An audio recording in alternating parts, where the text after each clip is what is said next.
Hey, this is Cheeks in the Philippines.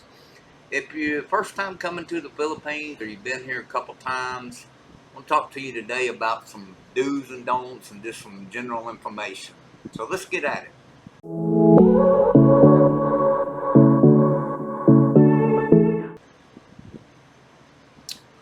Most likely, if you're coming to the Philippines, you're going to fly into Manila or Cebu. Um, I've heard that Clark is going to start taking international flights. They just built a big terminal up there, but it's not happening yet. But it's going to be into a big city. So here's the thing you don't want to do is dress to impress. And what I mean by that is wear expensive jewelry in the big cities. They will literally steal them off your arms. They'll take a watch off your arm. They'll rip a necklace off your neck. Um, it's just, it's, especially since the COVID, it's gotten really bad. Don't wear any rings or watches or necklaces or earrings, expensive earrings, in the big cities. Don't be surprised if you see men urinating everywhere. It's common here in the Philippines. I mean, even in the big cities and the provinces. I'll never forget one of the first sentences I learned here in the Philippines in Tagalog was "Bawal umihi dito," which means you can't wee wee here. So you'll see that posted on a lot of walls and outside of houses and that kind of thing. Um, Filipinos don't use toilet paper, or most of them don't. I mean, probably 90% of them.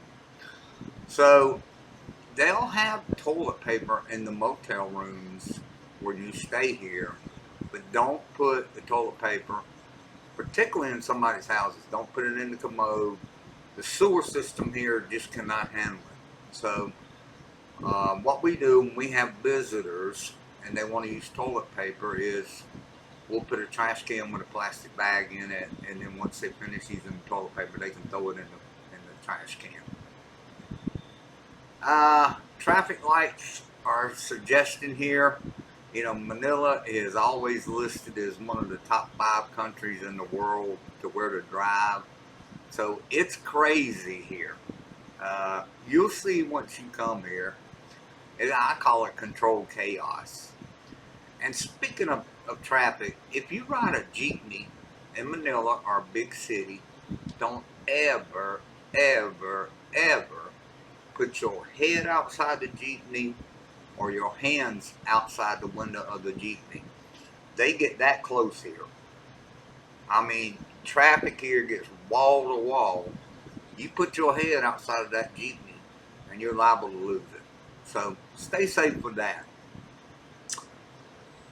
If you hear somebody here say, wait a while, that doesn't necessarily mean it's going to be a long time.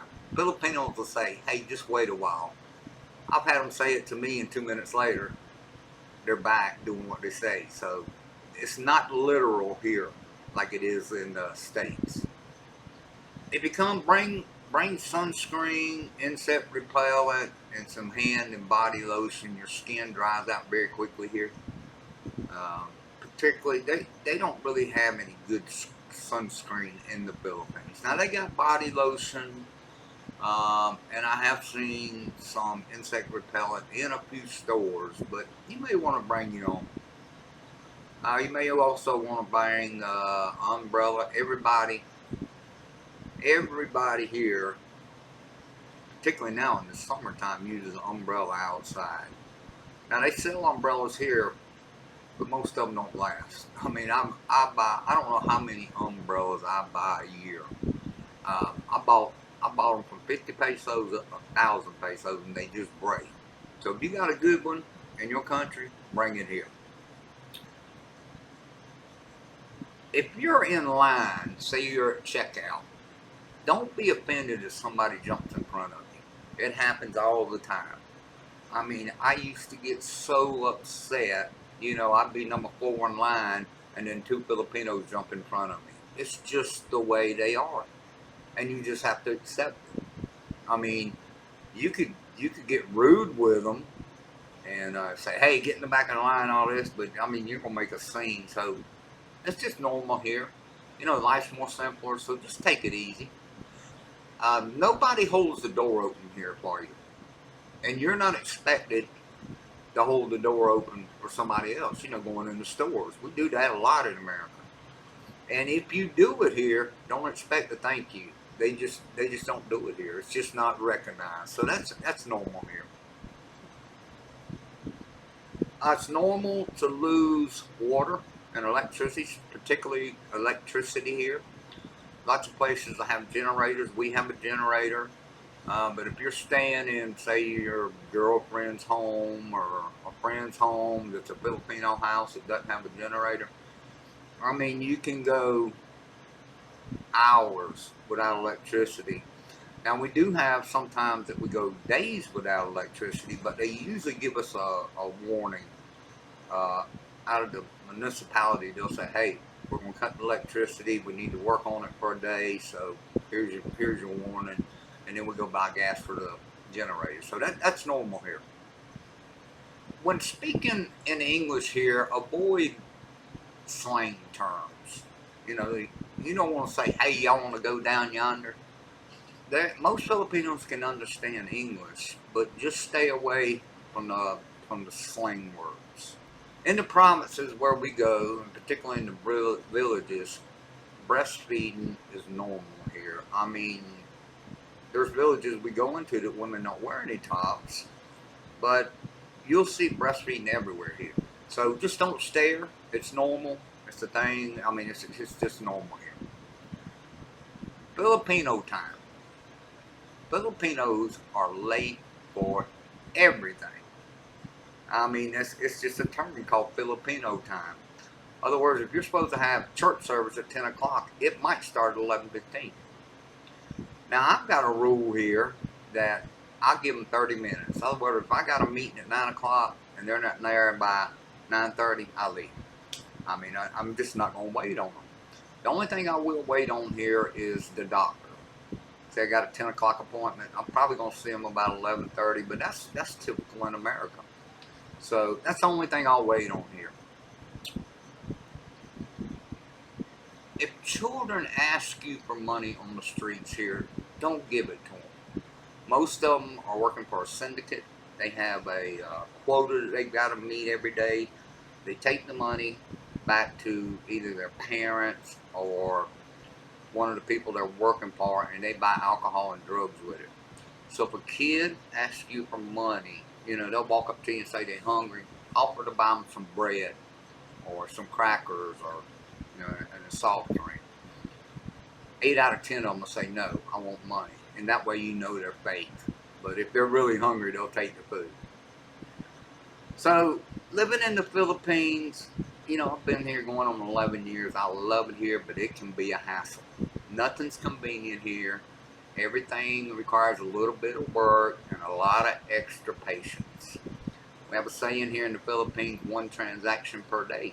In other words, last time I was in the States, I went to get my driver's license renewed. It took me 10 minutes. Here it takes all day. So one transaction per day. Now you're going to hear this a lot when you go into stores. Even fast food restaurants. Sorry, sir, out of stock. Sorry, sir, I have no change. If you give them a big bill. You know, I remember going to, right now here in McDonald's, you can't get a large fry, but you can order all the medium fries you want.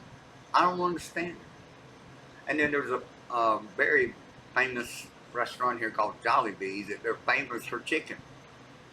So we'll go there and get chicken and rice. Sorry, sir, out of stock on the chicken. You have no chicken? I mean, you're a chicken place. That's like KFC not having chicken in America. So you'll hear that a lot. And if, like I said, if you show up early in the morning with a large bill, like 1,000 pesos or 500 pesos, a lot of them will say, hey, we don't have any change. Sorry, sir. So with all that being mentioned, Filipinos are the most nicest people in the world.